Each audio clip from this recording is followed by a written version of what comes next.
không biết mà mình cho tăng giờ chỗ mà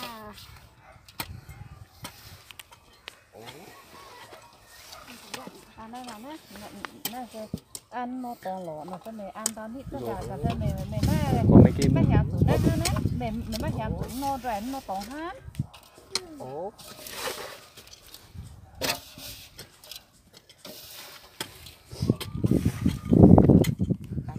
không thể sơ tết tầm ra hả đó tao rồi về à tại nha đó là hai mẹ mà tại mẹ ba nha buổi chọn rất phong dành biểu đi mi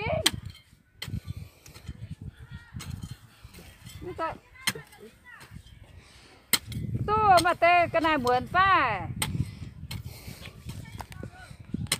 ê khao tao như bữa xí bữa chọn mà nó sẽ phân tê mẹ ba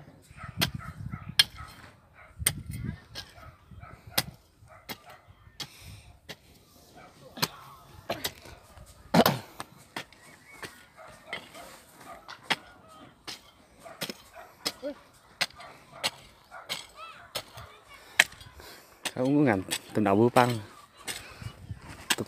tầm đầu bữa linh để cô sẽ quay tụi nha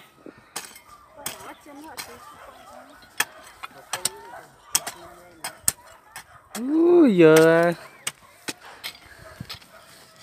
chắc hổ quá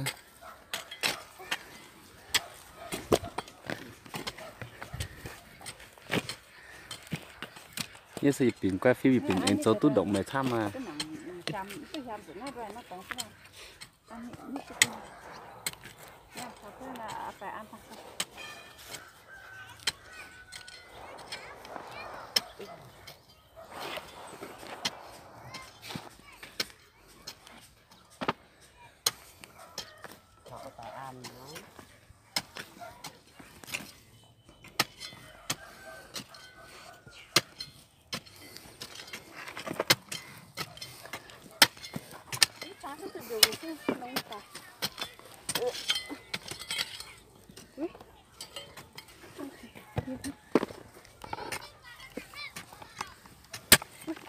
cái này thì càng chút chút đời toàn ạ chút đời toàn chút đời sẽ đi ăn chút đời sẽ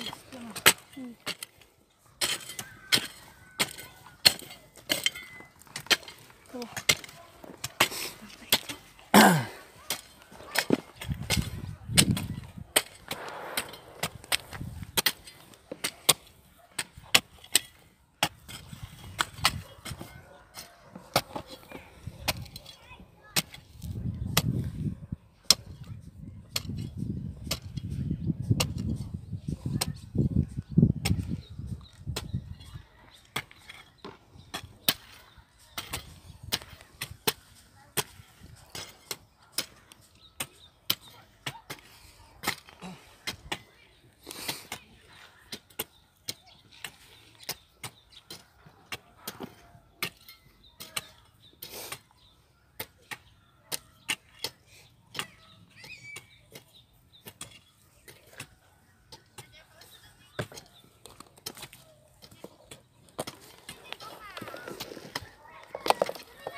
quản liệu sẽ chẳng lại với cái thùng bao để ra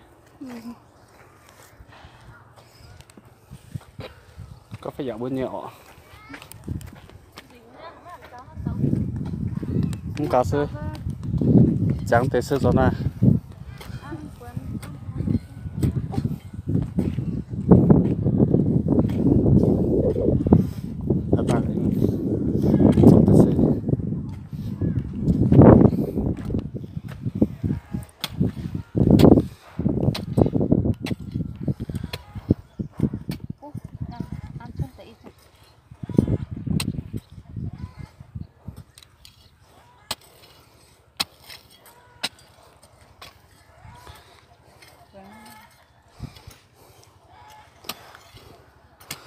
đó đó là chút tới lên mây vừa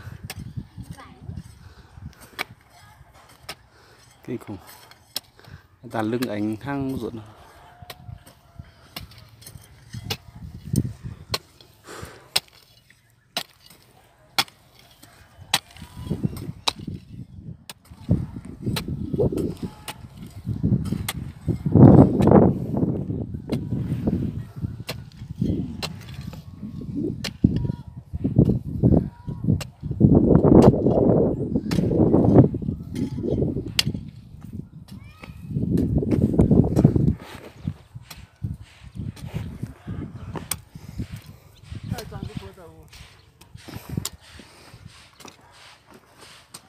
nét đi nào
bố mẹ chẳng tới bữa ta mà nặng cáo cái đây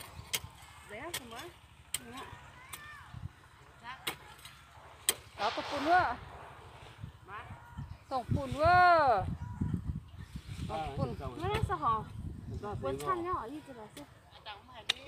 ý mẹ tao tụi ăn ha cái tao đây mẹ tao tao cho vợ em mà té cho vợ ăn cho thấy tin hậu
ăn cái phát tuh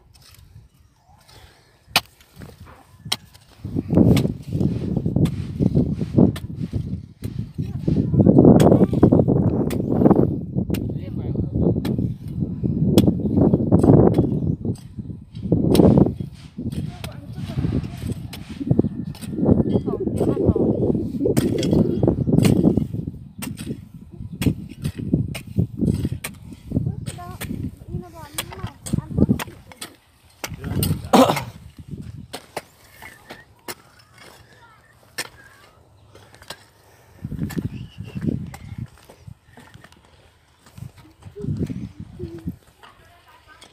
Thế này.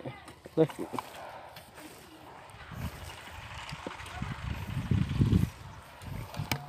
Xuân đã mơ màng. Chín.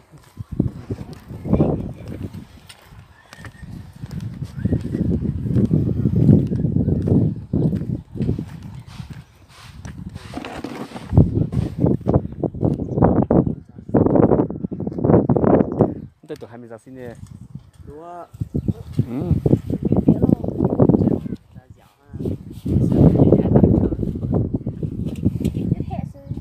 Tôi nha. Là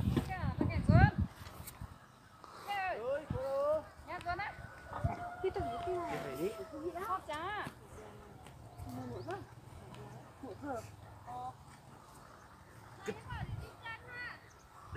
mà nhấp ba nó tí ta cũng không nhớ. Mà nó thật